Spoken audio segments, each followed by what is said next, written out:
बिस्मिल्लाहिर्रहमानिर्रहीम। जो ख़बरें पाकिस्तान की मीडिया ने रिपोर्ट की थी, गवर्नमेंट ने कंफर्म की थी, वो आहिस्ता आहिस्ता एक एक करके सच हो रही हैं। जहाज़ों की गिरने की खबर अब दुनिया वेरीफाई कर रही है। राफेल कंपनी इटसेल्फ वेरीफाई कर रही है। तो लिहाजा अगर इंडिया को लगता है कि वह पाकिस्तान के अंदर हमला करेगा टेरर साइट्स को उड़ाने के लिए, टेररिस्ट को मारने के लिए, तो उसकी बहुत भारी कीमत देनी होगी। हर टेररिस्ट वो मारेंगे तो उनका तकरीबन लगभग 800 मिलियन डॉलर से लेके 1 बिलियन डॉलर तक का नुकसान होगा। जब कोई भी वॉर स्ट्रेटजी प्लान होती है तो उसके अंदर फाइनेंसेस देखे जाते हैं, तो ये वायबल ऑप्शन नहीं है। बाकी पाकिस्तान के अंदर जो टेरर आउटफिट्स एग्जिस्ट करते हैं, जिनकी पुश्त पुनाई इस्टेब्लिशमेंट एक ज़माने में करती थी या शायद अब भी करती हो, उसको मारने का हक इंडिया नहीं रखती। इंडिया हक नहीं रखता, ना ही कोई मुल्क रखता है पूरी दुनिया में कि वो पाकिस्तान में पाकिस्तान की मर्ज़ी के बग़ैर कोई ऑपरेशन कैरी आउट करे। ये 2025 है, हम एक ख़ुद मुख्तार मुल्क हैं। हमारे इंटरनल कॉन्फ्लिक्ट्स को कंफ्यूज ना किया जाए। हमारी इस्टेब्लिशमेंट से लड़ाई कॉन्स्टिट्यूशनल राइट्स के हवाले से कंफ्यूज ना की जाए।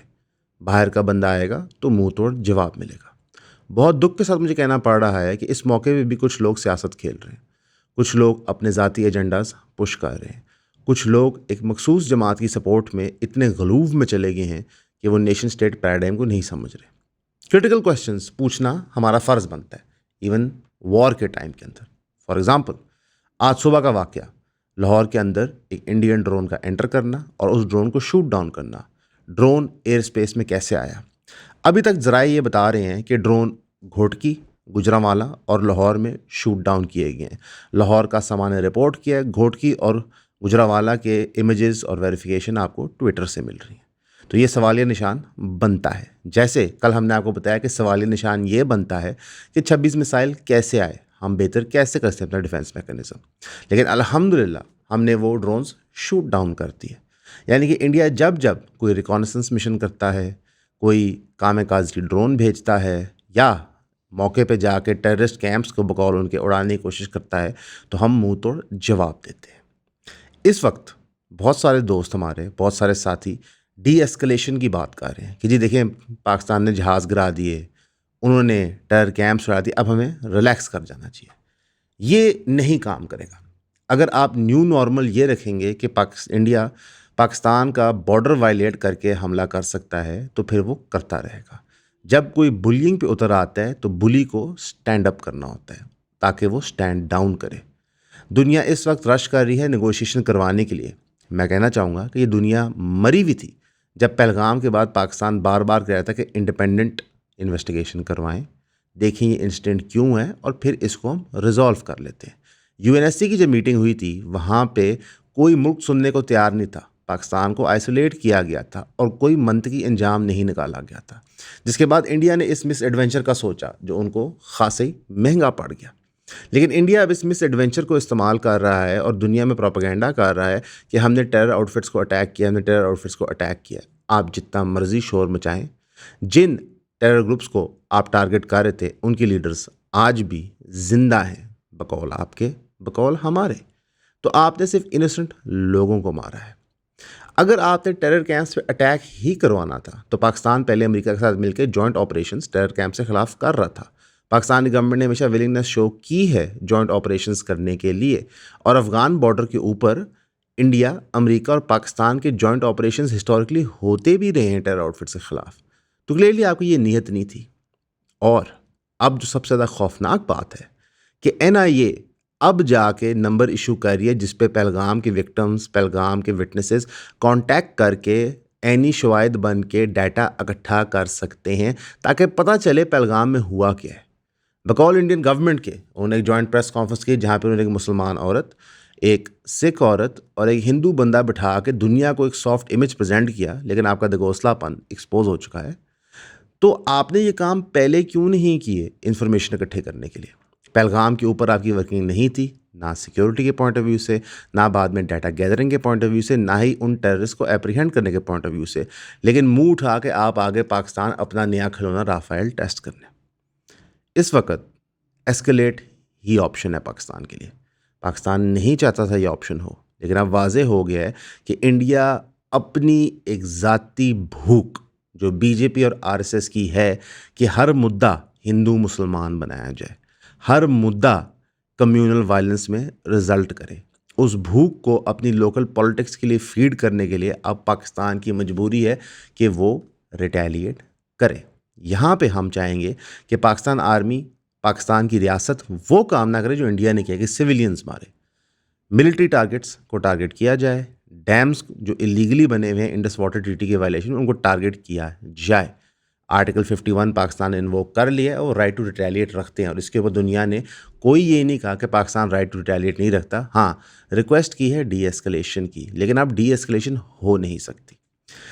पीटीआई के चैनल्स इमरान रियाज खान के साबिर शाकिर कह रहे हैं कि मेजर मिलिट्री फेलियर है कि ड्रोन्स पाकिस्तान की हद में आ गए और 48 घंटे हो गए इंडिया की मिसाइल्स को अभी तक जवाब नहीं दिया।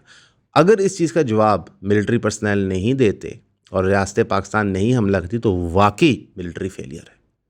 लेकिन बार बार DGI-SPR ने कहा, सरकार ने कहा कि टाइम एंड प्लेस हमारी चूजिंग की होगी।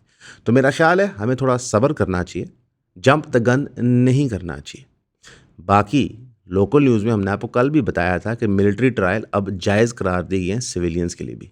इस वॉर के एम्बिट को इस्तेमाल करते हुए एक चीज़ की गई है जो वैसे भी होनी थी। सब हफ्ते डेढ़ हफ्ते से प्रेडिक्ट कर रहे थे कि सुप्रीम कोर्ट ने यही डिसीजन देना है। कुछ लोग इसको कंस्पिरेसी लाइन में लेकर जा रहे हैं इस गलूफ के दर्जे तक कि ये प्री प्लानिंग के तहत है। चलें इस आइडिया को एक्सप्लोर करते हैं। पाकिस्तान की रियासत ने और इंडिया की रियासत ने प्लान किया कि हम एक स्मॉल स्केल वॉर कर लेते हैं आपस में। क्या उस प्लानिंग में ये शामिल था कि हम बहावलपुर में हमला करेंगे और उसके जवाब में पाकिस्तान रफ़ाएल जेट्स गिरा देगा? सवाल ही पैदा नहीं होता। बाकी मिलिट्री इंटेलिजेंस हमारे पास मौजूद थी पहलगाम के इंसिडेंट के बाद कि इंडिया एक मिस एडवेंचर प्लान कर रहा है। इंडियन गवर्नमेंट क्लियरली बार बार कह रही थी कि हम मिस एडवेंचर प्लान कर रहे हैं, मिली भगत नहीं थी। कभी कभार ऐसा महसूस होता है कि हमारे दोस्त, हमारे साथी इस गलूफ के दर्जे में चले गए हैं कि वो अब किसी चीज़ को सच्चाई मानने को नहीं तैयार। ये भी रियासत के लिए ठीक नहीं है और इसमें रियासत को अपना रोल भी एग्जामिन करना चाहिए कि हमने इतना मिस इन्फॉर्मेशन और लोगों के अंदर नुकसान और एंगर फैला दिया कि वो हमारी बात को यकीन नहीं करना चाहते। लेकिन मैं यहाँ पे पॉइंट आउट करना चाहूँगा कि ये एक माइनॉरिटी लोग हैं। हमने ये देखा कि पिछले 48 घंटों में पाकिस्तान के लोगों ने रैली किया अपनी आर्म्ड फोर्सेस के आगे पीछे, और पाकिस्तान एयरफोर्स ने साबित किया कि वो इस खित्ते की एक जदीद तरीन बेहतरीन एयरफोर्स है और इंडिया की बनस्बत जितने मर्जी उनके पास पैसे हों, जहाज़ हों, वो कैपेबिलिटी रखते हैं इंडिया को मुंह तोड़ जवाब देने की। अब इस नैरेटिव को अनपैक करते हैं जो इंडिया बना रहा है कि पाकिस्तान टेररिस्ट स्टेट है, पाकिस्तान टेररिस्ट स्टेट है। इंडिया पाकिस्तान की एग्जिस्टेंस के बाद पहली टेरर एक्टिविटी जवाहरलाल नेहरू ने की जब उसके खतूत पकड़े गए, जो वो ट्राइबल एरिया में कुछ लोगों को लिख रहा था कि आप पाकिस्तान में फसादात मचाएं। ये है पहला एक्ट ऑफ टेररिज्म। उसके बाद कई फॉल्स फ्लैग ऑपरेशंस किए इंडिया ने अपने शहरों के अंदर ताकि वो पाकिस्तान के ऊपर ब्लेम डाल सके। बाद में फॉल्स फ्लैग ऑपरेशंस एक्सपोज भी हुए, दुनिया ने एक्सपोज किया। तो इंडिया के अंदर अखंड भारत बनाने की जो ख्वाहिश है, एक हॉट हिंदुत्व और एक नीम हिंदुत्व हमेशा से एग्जिस्ट करता था और हमेशा से पाकिस्तान को बुली इनटू वो कॉर्नर करने की कोशिश करते हैं। इनिशियली पाकिस्तान अमेरिकन कैंप में चला गया, इंडिया रशियन कैंप में चला गया, तो ऑटोमेटिकली ये दुश्मनी के नहजे पहुंच गए। इसका ये मतलब नहीं है कि पाकिस्तान ने रिटेलिएशन में हिस्टोरिकली जो टेररिस्ट तंजीमों को पुष्पनाई की है हम उसको सपोर्ट करते हैं, बिल्कुल नहीं करते। पर ये जाहिलाना वन साइडेड नैरेटिव कि पाकिस्तान दहशतगर्दी करवाता है और इंडिया सिर्फ मार खाता है, टोटल झूठ है। कुलभूषण यादव कौन था, कहाँ से पकड़ा गया था, क्या कर रहा था, ये सारी बातें दुनिया के सामने हैं। दुनिया के अंदर पोस्ट इसराइल की जंग, फ़लस्तीन के ऊपर जंग कहना उसको वैसे गलत होगा, जंग तो पाकिस्तान और इंडिया की होती है, जो दो मुल्क हैं जिनकी फ़ौजें हैं। पोस्ट इसराइल की एथनिक क्लेंजिंग ऑफ पैलेस्टीनियंस के दुनिया के अंदर न्यू नॉर्मल शिफ्ट हो गया है कि हम किसी पे भी जंग मुसल्लत कर सकते हैं अगर हम उससे ज़्यादा ताकतवर हैं, उससे ज़्यादा अमीर हैं। इंडिया को ये आइडिया हम नहीं दे सकते। ख्वाजा आसिफ ने फरमाया था कि जब हमें एग्जिस्टेंशियल थ्रेट होगा तो फिर हम कोई परवाह नहीं करेंगे। आज पाकिस्तान को एग्जिस्टेंशियल थ्रेट है कि अगर न्यू नॉर्मल ये है कि इंडिया जब मर्जी ड्रोन मिसाइल, बैलिस्टिक मिसाइल या हवाई अटैक पाकिस्तान के ऊपर कर दे।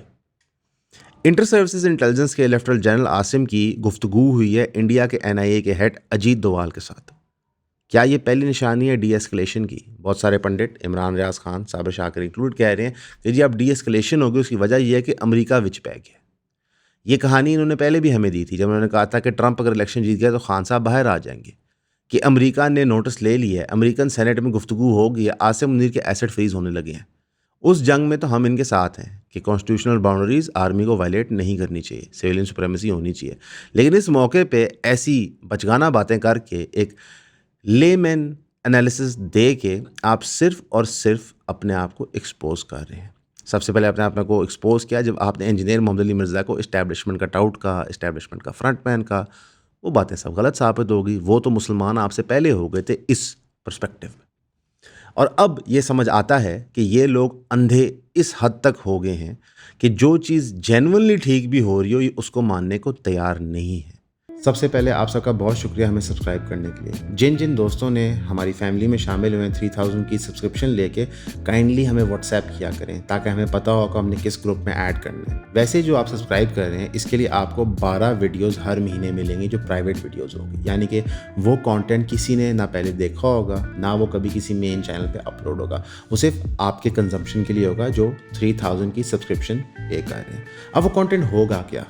उसमें आपको लाइफ स्टोरीज पता चलेंगी, कुछ फिलोसॉफिकल आइडियाज़ डिस्कस होंगे, कुछ पर्टिकुलर इंसिडेंट्स होते हैं जिसकी वजह से चैनल्स डिमोनेटाइज हो जाते हैं, वो ग्रेट डिटेल में डिस्कस होंगे।